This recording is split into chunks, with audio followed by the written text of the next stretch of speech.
Bienvenidos a este espacio. El día de hoy vamos a tener una plática que me da mucho orgullo y estoy muy contenta para que conozca toda nuestra comunidad de salud mental, de resiliencia, ¿verdad?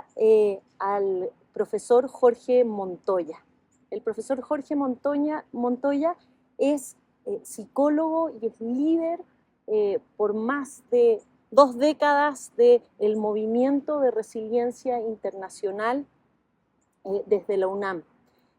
Nosotros hemos formado parte los 2 últimos años del Congreso de Resiliencia desde la salud mental y desde la neuroprogramación, y el día de hoy queremos tener esta plática para conocer un poquito más de su misión y de este gran ser humano. Bienvenido, doctor. Camila, pues un gusto verte, un gusto estar aquí contigo y muchas gracias por la invitación y por supuesto a compartir entre más personas empecemos a trabajar este asunto de la alfabetización emocional y en bien de la salud mental, pues adelante, a trabajar con ello. Maravilloso. Gracias. Me encantaría que nos platiques un poquito, Jorge, cómo comienza en ti este movimiento. ¿Qué te lleva a esta visión tan singular y tan poderosa? Fíjate que yo, por mi formación de psicólogo, pues como carrera altruista, uno busca la manera de devolverle a la sociedad lo que ha estudiado. Entonces, mi tesis de licenciatura es Psicología en Desastres, una aportación teórico-práctica. Y en ese sentido, pues mi formación y mi espíritu siempre ha sido ese voluntariado y sobre todo en situaciones de desastre. Exacto. Yo tuve la fortuna, escuchen cómo suena medio extraño, la fortuna de ir a los desastres, suena como paradójico, pero quiero la fortuna de estar con las personas en los momentos que yo llamo momentos cumbre. Un momento cumbre es cuando la vida te pone en riesgo o en crecimiento, como lo definen, como una crisis. Las crisis, la oportunidad o el peligro. Y entonces yo he ido a la mayor parte de los desastres en México y ahí es donde yo me encontré a la resiliencia. Trabajando con las comunidades, yo me daba cuenta cómo puede ser que esta persona que ha perdido su casa, su historia, sus memorias, sigue aquí y sigue luchando y sigue creciendo y alcanza a ver una luz de optimismo, de fe, de esperanza, a pesar de la adversidad. Esa me llamó mucho la atención y me sentía yo afortunado de trabajar con ellos.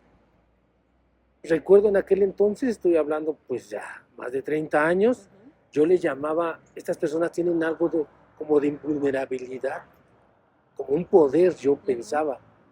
Más tarde, pues, años después, surge un movimiento en Francia, con Boris Cyrulnik y todos ellos, a escribir acerca de la resiliencia. Entonces yo dije, ya no necesito crear un concepto, porque además no se apegaba, el ser humano no es invulnerable, hasta Superman tiene su kriptonita. Entonces yo decía, este es el concepto que andaba buscando, es el que me he encontrado con las personas. Y entonces en la UNAM, precisamente con mis alumnos, que era a quien me llevaba a las brigadas de apoyo a la población, decidimos un día, ¿por qué no hacemos un congreso de este tema?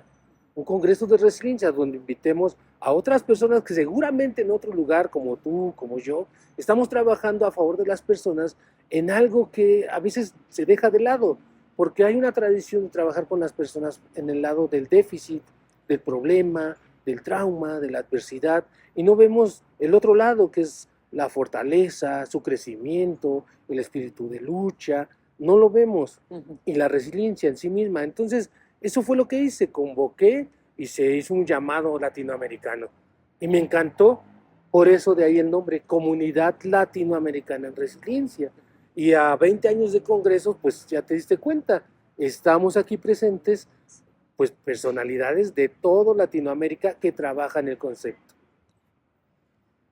Muchas gracias y muchas felicidades por esa visión. La verdad es que la resiliencia es precisamente más que incluso solo un concepto, ¿verdad? Es este potencial humano de atravesar la herida o el desafío y transformarlo en una posibilidad, ¿no? Incluso en un nuevo don, en una nueva fortaleza. y también desde nuestra trinchera de la salud mental, eso es algo que observamos y atesoramos mucho, ese valor humano de ver la luz incluso dentro de los espacios más oscuros, más difíciles, ¿no? Y eso es una característica humana que abrazamos aquí en el Congreso y por eso les queremos también invitar a que sigan formando parte de los próximos congresos, de la comunidad que el doctor Jorge Montoya está creando internacionalmente, ¿verdad? Entonces, si nos puedes dar una invitación, también un llamado.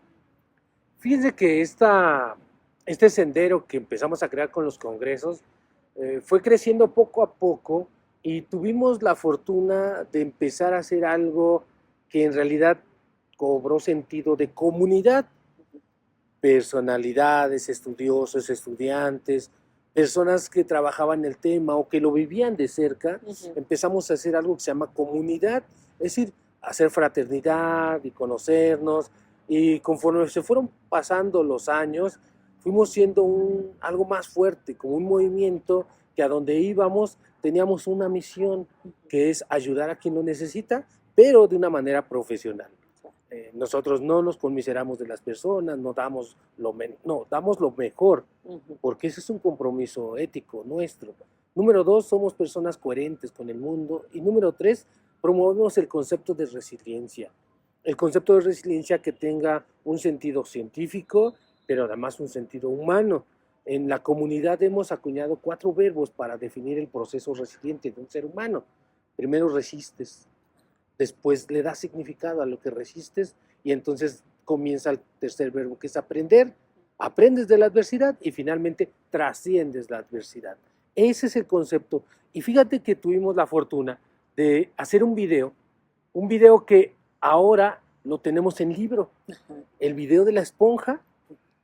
Ustedes busquen en internet un video que dice Resiliencia, el mejor video, y es un video donde un niño aprieta una esponja y la esponja se recupera. Entonces es un video que hicimos hace ya tiempo porque no había videos que explicaran qué era la resiliencia y sobre todo para los niños. Claro. La misión era que empecemos a trabajar con los niños, que aprendan el concepto de resiliencia y que lo empiecen a trabajar en su vida, en su quehacer. Esa fue la misión. Maravilloso. Están los embajadores de resiliencia alrededor del mundo, de muchos países, sí, ¿verdad? Sí, sí. Quienes son estos representantes de este movimiento internacionalmente bajo estos preceptos que nos describes, ¿verdad? Así es. Cuéntanos un poquito más de este. Fíjate que esta travesía me llevó a conocer personas que trabajaban la resiliencia, pero que no sabían qué el concepto era. Que educaban en resiliencia, pero no ocupaban el concepto. O personalidades como tú que trabajan la salud mental y promueven el bienestar de las personas, y de pronto yo dije, él es como yo, tú eres como yo.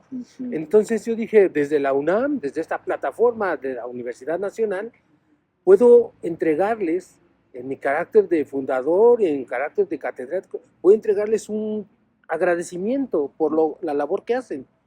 Y eso hice, empecé a entregar un documento que decía testimonio de gratitud por tu labor, por lo que haces.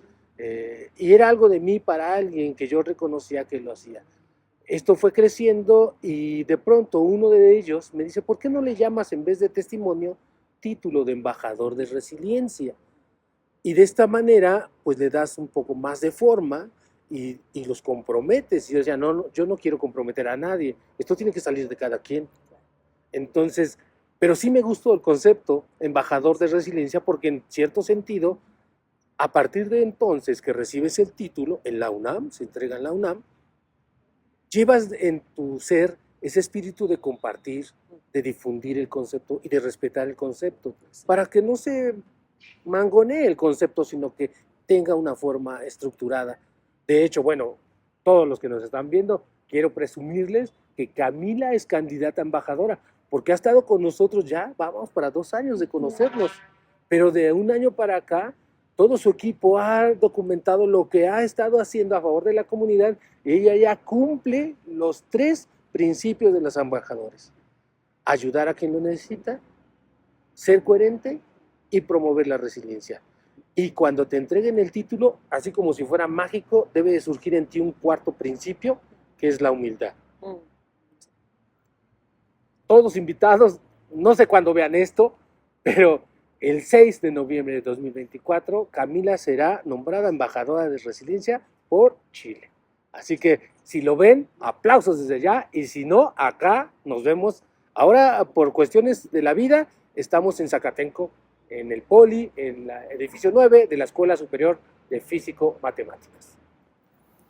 Jorge, es para nosotros un honor ser parte de esta comunidad, fortalecer además esta hermandad tan linda latinoamericana entre Chile y México, que la verdad es que siempre nos damos la mano para resiliar, para salir adelante.